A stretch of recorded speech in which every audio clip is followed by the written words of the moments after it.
शेवटी ब्रह्मास्त्र सोडायचं ठरलं आणि ब्रह्मास्त्र सोडत असताना नारद महाराज म्हणते विश्वामित्राला, अहो महाराज त्याला माफ करून टाका ना म्हणे, कारण म्हणे हनुमंत आहे, चूक झाली असेल त्याच्याकडं, जरा त्याला माफ करा म्हणे. तुम्ही बी रामाचंच काम करता ना म्हणे, ते रामाचंच काम करते, राम नामाचं महत्व वाढलं पाहिजे, हनुमंताला शिक्षा देऊ नका. आणि ब्रह्मास्त्र जरी सोडलं म्हणे, ते रामनाम घ्यायला म्हणे, त्याच्यामुळे ब्रह्मास्त्र त्याला काही करणार नाही म्हणे. विश्वामित्राला दया आली आणि विश्वामित्रानं प्रभूला सांगितलं, हनुमंताला माफ करा. कशा करता एवढं रामायण सांगितलं? संत हे नामाचं महत्व वाढवत असतात, म्हणून तुम्ही आम्ही सुद्धा नामाचं महत्व वाढवू. नाम घेतल्यानं काय होते? नाम घेता वाट चालू.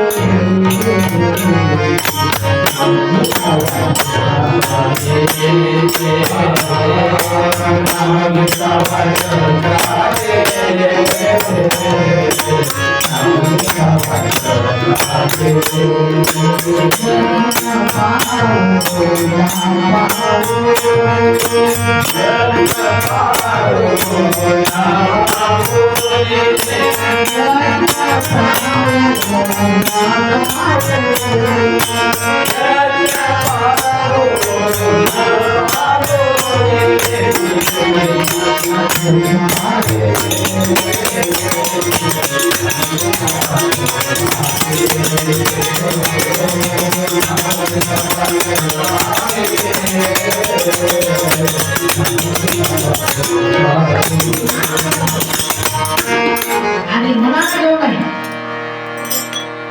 संत सद्गुरूला विचारून घ्यावं, मनमार्गे गेला तर त्याची मुकला हरिपाठी संताने संगती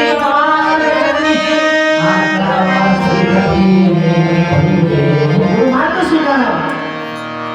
गळ्यामध्ये पवित्र तुळशीची माळ घालावी, आळंदी पंढरीची वारी करावी, रोज हरिपाठ घ्यावा, विश्वसंत तुकडोजी महाराजांची ध्यान प्रार्थना करावी, भजनाला जावं, कीर्तनाला जावं, भागवताला जावं. केवळ गुरु मार्गाचा रस्ता. एकादशीचं व्रत करावं. भजन सद्गुरूचं होऊन भजन करावं, सद्गुरूचं होऊन नामस्मरण करावं. बरेच जण काय म्हणतात पिंपरीगत आणि सगळं करतो महाराज, सोमवार धरतो, एकादश धरतो, सगळंच करतो, भजन करतो, फक्त म्हणे गळ्यात माळ घालत नाही. बाकी सगळं मी म्हणलं बाबा खूप शिकलेली पोरगी होती, म्हणलं दिसायला सुंदर होती, क्वालिफाईड होती, घरचं सगळंच काम तिला येत होतं, झाडून काढण्यापासून तर स्वयंपाक करण्यापर्यंत, वडीलधारी लोकांची सेवा करण्यापर्यंत सगळंच तिला येत होतं. आणि तिला पाहायला पाहुणे आले,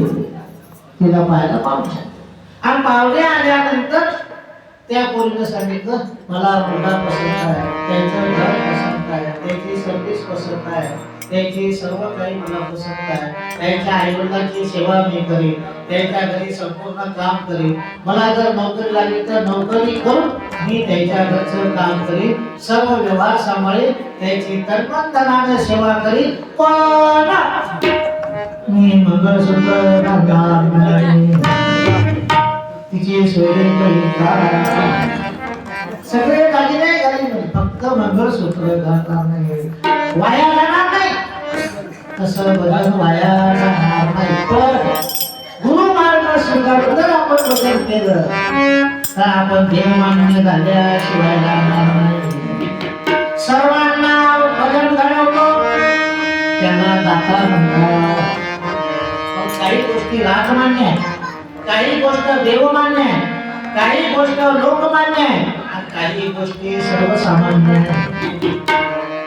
हे विषय तुम्ही 25 वर्षाचे कवत ना मुखातून ऐकलं नाही बरं का. तुळशीदास काका म्हणते कोणतं वाढवणार आलो, कारण आम्हाला माहित आहे म्हणजे एखादी तरी गोष्ट तुम्ही काहीतरी नवीन घेऊन येता. नवीन काहीच नाही हो, हे सद्गुरूच्या दुकानात सगळंच आहे. फक्त कुठं विकायचं, कुठं ठेवायचं, कुठं वाटायचं हे लक्षात आलं पाहिजे. कारण उघड्या बाजारात कथा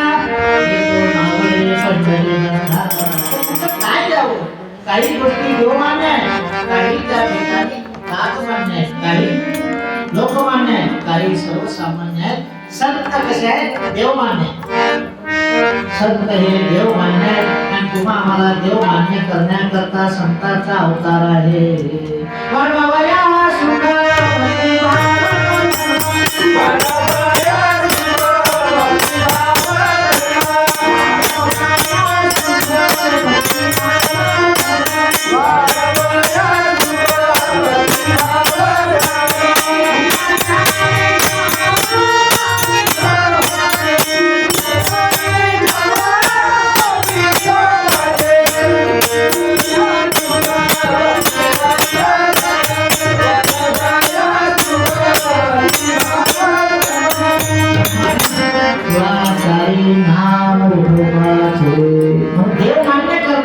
संतांचा अवतार आहे. तुकाराम महाराज विचारलं, गाव तुकाराम महाराज तुम्ही कशा करता आले? तुकाराम महाराज म्हणते, उजाळावया आलो वाटा खरा खोटा वाडा तो. महाराज तुम्ही कुठून आले? असं आमच्या सुदैवाने विचारलं तुकाराम महाराज. गाव तुकाराम महाराज तुम्ही कुठून आले? तेव्हा तुकाराम महाराज म्हणजे आम्ही वैकुंठवासी आलो याच्या कारणाशी बोलले रुची साच भाले पायला. पवन पावडलकर महाराज तुम्हाला जायचं कुठं?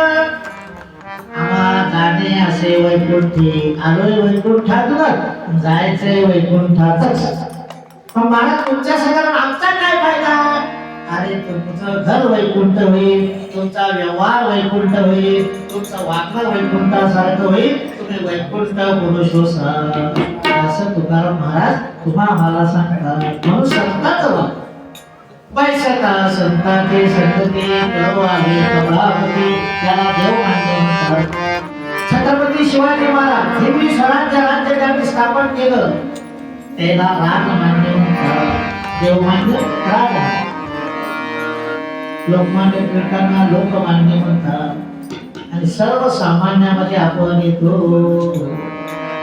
मग आपल्याला सर्वसामान्यातून लोकमान्यातून राजमान्यातून देवमान्यतेकडे जाण्याकरता हा मनुष्य जन्म मिळाला, याचा जरा विचार करा. क्षणोक्षणी हाती करावा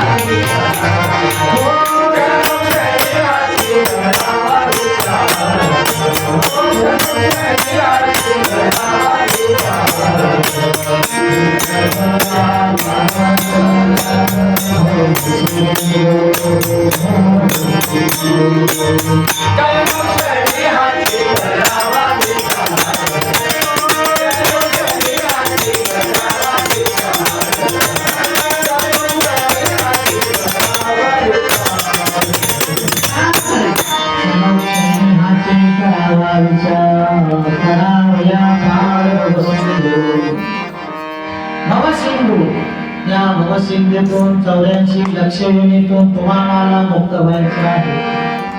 मनुष्य जन्म आपल्याला सहज मिळाला नाही. अनेक गावात भागवतातून मी तुम्हाला सांगितलं की मनुष्य जन्म काही सहज मिळाला नाही. मनुष्य जन्म दुर्लभ है मिले न बारंबार. मनुष्य जन्म दुर्लभ है मिले न बारंबार. तरुवर से मलेंगे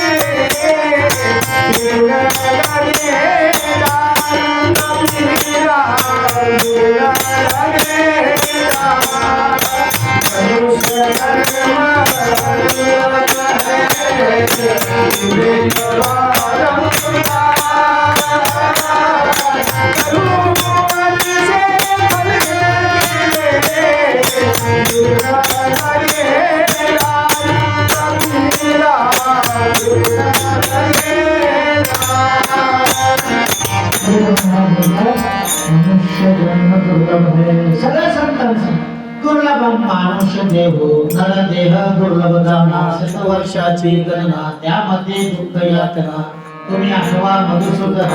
सगळ्या संतांनी मनुष्य देह दुर्लभ सांगितला. लक्ष 84 योन्या फिरत फिरत एका एका योनीमध्ये कोटी कोटी फेरे काढत काढत तुम्ही आम्ही मनुष्य जन्माला आलो. आणि शेवटची पाळी हा मनुष्य देह हा शेवटची पाळी झाली. मग काय करायचं या मनुष्य जन्मामध्ये येऊन संसार आणि परमार्थ दोन्ही साध्य झाले पाहिजे. संसार सोडायचं कोणीही संतांनी सांगितलेलं नाही. सुखे करारे संसार न साधे दोनवार म्हणजे घाटाच्या उदाहरण पाहायचं. कारण न साधे दोनवार म्हणजे आषाढी कार्तिकी हे वरकरी संप्रदायाची वारी आहे. आषाढी आणि कार्तिकी अरे दत्त मार्गदर्शक मारुती वारी करा, चिंचोलीला जा, देवघरीला जा.